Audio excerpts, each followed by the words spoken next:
Good morning, my dear students. All of you are most welcome in this morning session of English literature. I am Dr. Dharesh Agrawal, going to represent a very beautiful play, Loyalties, composed by John Galsworthy. Dear students and listeners, spectators and the audience, हमारे north India के Hindi medium के students, English medium के students, उनके लिए बहुत ही सुंदर तरीके से हम एक प्रस्तुतिकरण देने की कोशिश कर रहे हैं, अपना तुच्छ प्रयास कर रहे हैं। तो आप कृपया इसको बहुत ही गंभीरतापूर्वक और धैर्यपूर्वक सुनेंगे। लॉयल्टीज़ ड्रामा के अंदर आपको यहाँ ये मेरे पेन द्वारा बनाया गया चित्र दिख रहा है। इसमें सबसे पहले हम एक देखते हैं कि एक मेडल, यहाँ पर जो बिल्डिंग है बहुत बड़ी सारी, और इस बिल्डिंग का नाम है मेल्डन कोर्ट है। इस मेल्डन कोर्ट के जो मालिक हैं वो कौन है? एक तो मिस्टर चार्ल्स है और लेडी एडले विंसर है। ये दो जने औरत आदमी इसके मालिक हैं। ये ऑनर्स है किसके? मेल्डन कोर्ट के। इस मेल्डन कोर्ट में 5 लोग मुख्य रूप से रहने के लिए आए हुए हैं। इन 5 लोगों में ये आपको नाम दिख रहा है, मैं आपको हाईलाइट करके थोड़ा सा बता रहा हूँ।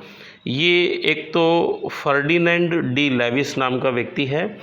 ये बहुत धनी है, जवान है, यंग ज्यू है, यहूदी। ज्यू का मतलब यहूदी। तो फर्डिनेंड डी लेविस है। दूसरा इसके साथ में है जनरल कैनिंगन। ये आदमी ए रेसिंग ओरेकल है, जो घोड़ दौड़ होती है ना, तो उसमें बताने वाला कि अब ऐसा होगा, ऐसे भविष्यवाणी करने वाला, या वैसे भविष्यवाणी मतलब अंदाज़ा देख के सट्टा लगाने वाला, उस प्रकार का व्यक्ति कि अब ये होगा, अब ये होगा, एक्सप्लेनर है। और तीसरा इनके साथ में एक मार्गरेट ऑर्मी नाम की एक सोसाइटी गर्ल आई हुई है। तो 3 तो कैरेक्टर ये इस मेल्डन कोर्ट के अंदर आए हुए हैं। एक्चुअली मेल्डन कोर्ट एक जैसे थोड़ा देहाती क्षेत्र में बहुत बड़ी सारी बिल्डिंग है, और उसके अंदर 3 पात्र तो ये हैं और 2 जने और हैं। एक तो ये मैं हाईलाइट करके बता रहा हूँ, रोनाल्ड डांसी। ये है एक रिटायर्ड कैप्टन है मिलिट्री से, आर्मी, और डीएसओ इसको प्राप्त है, यानी कि बहुत सारे इसने गैलेंट्री अवार्ड्स प्राप्त कर रखे हैं। इसका नाम है रोनाल्ड डेंसी। इसकी वाइफ है माबेल। और ये एक इनके पास में यहाँ पे दिख रहा है, एक इनकी घोड़ी है रोनाल्ड डेंसी की। ये घोड़ी इसका नाम है रोज़मेरी। तो यहाँ घटना कैसे शुरू होती है, कहानी आगे कैसे मूव करती है ड्रामा में, वो मैं आपको बताता हूँ। अभी आपको पूरा वापस समराइज़ करके शो करके दिखा दिया, आप इसको ध्यान से चार्ट को देख सकते हैं। ये जो रोनाल्ड डेंसी नाम का व्यक्ति है, इसकी पत्नी है ये माबेल, और ये अभी इनकी शादी हुई है, और ये इन फाइनेंशियल डिफ़िकल्टीज़ हैं, पैसे टके की भी इनको ज़्यादा प्रॉब्लम है। और इनके पास एक घोड़ी है, एक बेयर है जिसका नाम है रोज़मेरी। तो उस घोड़ी का खर्चा से बचने के लिए रोनाल्ड ने क्या किया, इस घोड़ी को इसके बिल्कुल सामने मैंने लिखा हुआ है फर्डिनेंड डी लेविस को दे दिया, जो एक यहूदी आदमी है, बहुत कट्टर दिमाग, इंटेलिजेंट, होशियार आदमी है, इस चालाक आदमी भी है। इसने क्या किया कि घोड़ी ले ली और घोड़ी को थोड़े दिन दाना पानी खिलाया, और जब वो मजबूत हो गई तो घुड़ मैदान के अंदर उसको किसी बुकमार्क नाम के व्यक्ति को बेच दिया, और बेच करके पैसे खुद रख लिए, और इसने इसको बेचारे रोनाल्ड को, डेंसी को नहीं दिए। अब जो रोनाल्ड डेंसी को ये पता लगता है कि फर्डिनेंड ने घोड़ी के बेचे हुए पैसे खुद ने रख लिए, जबकि ये तो असली मालिक तो ये था, तो ये मन ही मन बहुत दुखी होता है। जब ये दुखी होता है तो अब ये मन ही मन, पैसे की भी बहुत ज़रूरत थी, विषम परिस्थितियों में फंसा हुआ है, तो अब ये क्या करता है कि किसी न किसी तरीके से फर्डिनेंड से इसको निकलवाने की, वसूल करने की बात करता है। इत्फाक से उसी दिन क्या है, थोड़े समय बाद में, कि उन्हीं दिनों थोड़ा बाद में, कि रोनाल्ड डेंसी और फर्डिनेंड डी लेविस के बीच एक शर्त लगती है, एक कूद के दिखाना था थोड़ा सा। तो फर्डिनेंड डी लेविस चूँकि एक पैसे वाला, मैंने लिखा है रिच यंग ज्यू यहूदी है, तो इसने इसको कहा रोनाल्ड डेंसी को कि ठीक है, तू कूद के दिखा दे। कोई 4-1 फीट की दूरी थी इस केस से, बुक केस से, वहाँ कूद के दिखा दे, और तू कूद गया तो तेरे को मैं ये इतने पैसे दूंगा, 10 पाउंड वगैरह। तो वो कूद के इसने दिखा दिया रोनाल्ड डेंसी ने, चूँकि ये तो मिलिट्री का ऑफिसर था रिटायर्ड, तो वो शर्त जीत गया। एक बात तो ये। दूसरी बात क्या हुई कि अभी अभी फर्डिनेंड डी लेविस है, ये घुड़साल में जो मैदान में घुड़सवार होती है ना, घुड़दौड़ होती है, तो 2 दौड़ जीत करके आया हुआ है, तो इसके पास और भी पैसा है। अब क्या है कि लगभग यहाँ पर कहानी इस प्रकार से शुरू होती है। अब मैं डिटेल यहाँ पर आपको समझाना शुरू करता हूँ कि वो जो घुड़दौड़ के अंदर पैसा भी जीत गया है, वो रोनाल्डो को पता है कि उसने वो सिरहाने के नीचे रखा हुआ है, और जैसे ही ये बाथरूम में जाता है नहाने के लिए, कौन, फर्डिनेंड डी लेविस बाथरूम में जाता है, तो ये रोनाल्ड डेंसी क्या करता है, ये सीन स्पष्ट रूप से इसमें अभी यूँ नहीं, इस प्रत्यक्ष रूप से भी ड्रामेटिस्ट ने यहाँ पर इस प्रकार से ये बात सुनाई है कि ये फ्लैशबैक में जाके सिद्ध होता है कि वो रोनाल्डो ने यहाँ से पैसे लिए थे।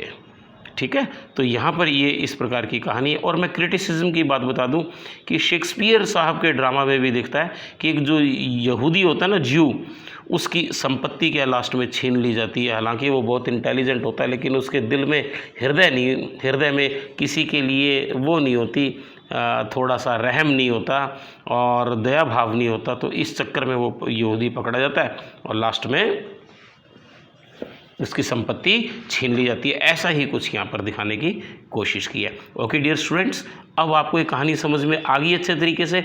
अब आप इसको देखते रहना चार्ट को यहाँ पर। अब मैं कहानी एक बार आपके सामने थोड़ा सा स्पीड से समझा दूँ, सारी एक बार ध्यान से यदि इंटेलिजेंस से समझोगे तो क्लियर हो चुकी यहाँ कहानी सारी आपको। ये पात्र, मुख्य पात्र कौन कौन है।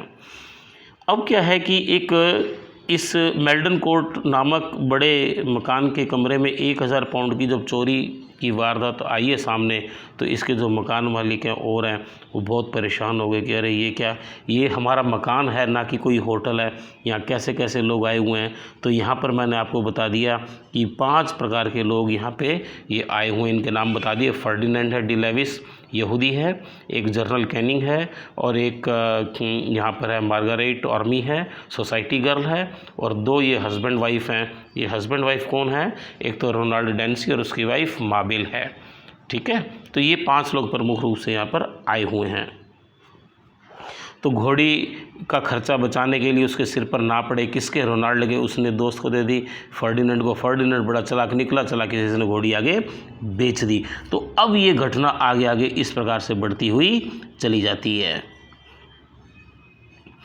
अब यहाँ पर एक सामने बात आती है कि डेंसी को बार बार ये बात खटक रही है कि यार वो पहले ही आर्थिक कठिनाई में था, इतना ज़्यादा आर्थिक परिस्थितियों से जूझ रहा था, और आर्थिक परिस्थितियों से जूझते जूझते क्या हुआ कि उसकी जो घोड़ी थी उसने दे दी, और वो घोड़ी बड़ी चालाकी से फर्डिनेंड ने क्या किया, बेच दी और उसका पैसा खुद खा गया। 1000 पाउंड प्राप्त कर लिए। डेंसी को ये बात बहुत ही पिंच हो रही है, बहुत ज़्यादा दुखी हो रही है। जब नाटक शुरू होता है तो ये हमें शुरू में बात दिखाई देती है। और एक तो इसने पैसा ये एक तरह से फर्डिनेंड ने ये ले लिया उसकी घोड़ी का, और अभी हाल ही में मैंने पहले बताया था कि 2 घोड़ रेस उसने वहाँ पर वो घोड़ा दौड़ जीती हैं, उसका भी पैसा इसके पास में यहाँ पड़ा हुआ है। तो ये उसका कोई थोड़ा बहुत भी हिस्सा उसको नहीं देता। ये सबसे बड़ी उसके सामने समस्या और उसके मन के अंदर उसको मतलब कचोट रही है। अब वो शर्त लगाते हैं, तो ये कहता है, फर्डिनेंड चालाक होता है, कहता है तू कूद के दिखा, इतनी लंबी कूद सकता है क्या। रोनाल्डो कूद गया, डेंसी कूद गया, तो वो उससे वो 4 फीट ऊंची कूद के अंदर जो पैसे वो जीता था, मतलब वो उसका हक लेगा। लगभग अब क्या हुआ कि रात को 11:15 से 11:30 बजे के मध्य ये नहाने के लिए जाता है फर्डिनेंड डी लेविस बाथरूम में, और पैसे इसके सिरहाने के नीचे पड़े हैं। तो शायद रोनाल्डो को सारी चीज़ों का पता होता है कि ये पैसे कहाँ पड़े हैं, कैसे, है ना। तो वो उसकी एक विंडो से कूद के आता है जहाँ पे बेल लताएँ लगी हुई थी, वो थोड़ा दबी हुई थी, और वो आखिरकार उस पैसों को वहाँ से निकालता है।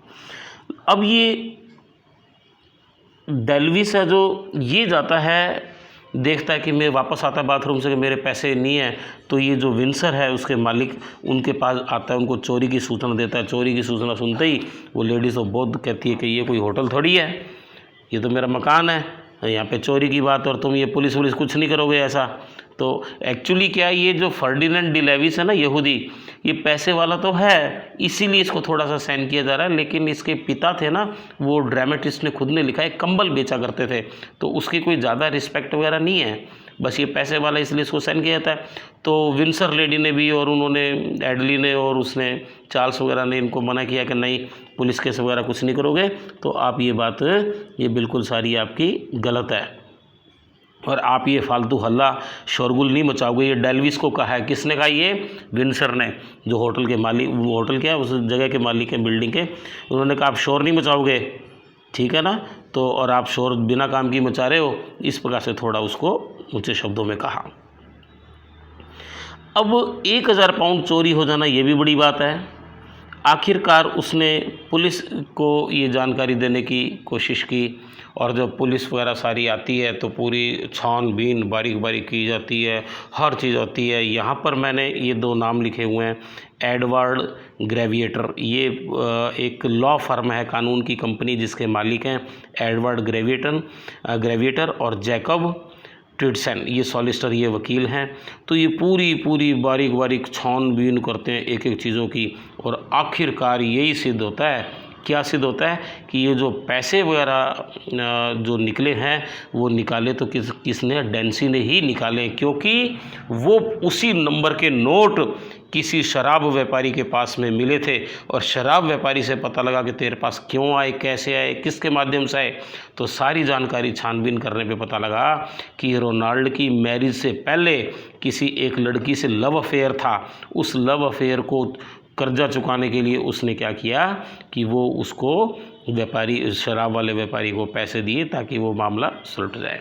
लेकिन यहाँ पर अब उसको वो जो है, जो बड़े सत्ताधारी लोग हैं, जुम्मेवार लोग हैं, सोशल रिस्पॉन्सिबल लोग हैं, वो ये कहते हैं कि रोनाल्ड अब तेरी भलाई इसी में डेंसी, कि तू चुप करके यहाँ से छोड़ और तू देश की सेवा करने के लिए और वहाँ चला जा तू, ठीक है, और यहाँ से तू छोड़। फिर ये समझ जाता है कि अरे अब तो सारा स्थिति मेरे विपक्ष में होगी।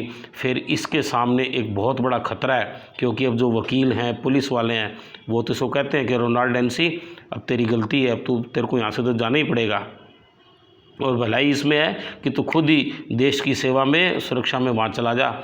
अब इसके सामने एक बहुत बड़ी समस्या है कि रोनाल्ड डेंसी की शादी हुई थी माबेल से, तो माबेल जो इसकी पत्नी है वो इसकी बहुत प्रशंसा करती थी, ऐसा है वैसा, वास्तव में लायक तो था, मिलिट्री ऑफिसर था, ये कैप्टन रिटायर्ड है, लेकिन वो उसकी सोच में भी नहीं था कि ये थोड़े से पैसे के लिए बेईमानी कर लेगा, ये कर लेगा, वो कर लेगा, ऐसा बिल्कुल भी इसके दिमाग में कहीं नहीं था माबेल के। लेकिन रोनाल्ड डेंसी अब सोच रहा है कि मैं मेरी पत्नी का सामना कैसे करूंगा, उसको मैं क्या जवाब दूंगा।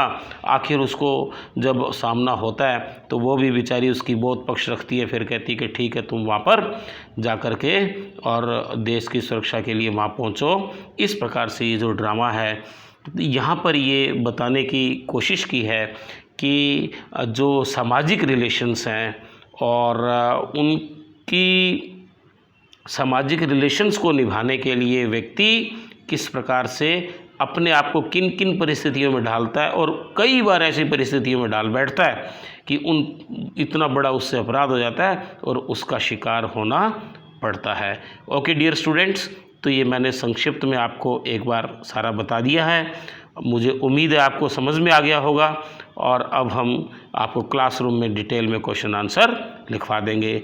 ठीक है डियर स्टूडेंट्स, यहाँ पर शेक्सपियर साहब के ड्रामा के अंदर भी अक्सर ये कहानी देखने को मिलती है कि एक यहूदी होता है, इंटेलिजेंट होता है, बहुत चालाक होता है, लेकिन वो निर्मम होता है, उसके हृदय में किसी के लिए दया मात्र नहीं होती, और एंड में वही पैसे वाला यहूदी हर शेक्सपियर के ड्रामा में ज़्यादातर दिखाया जाता है कि उसका पैसा छीन लिया, गवर्नमेंट द्वारा छीन लिया जाता है और उसको देश निकाला दे दिया जाता है, या उसके परिवार के बच्चे उससे उसका पैसा इत्यादि छीन लेते हैं। ओके डियर स्टूडेंट्स, तो यहाँ पर ये आप समझ में होंगे, और उम्मीद है आप धैर्यपूर्वक इसको फिर सुनेंगे और आगे से आगे इसको शेयर करते रहें, लाइक करते रहें, सब्सक्राइब करते रहें, ताकि आपको नई नई ये हमारी वीडियो क्लिप्स है वर्ल्ड लिटरेचर की आपको मिलती रहे।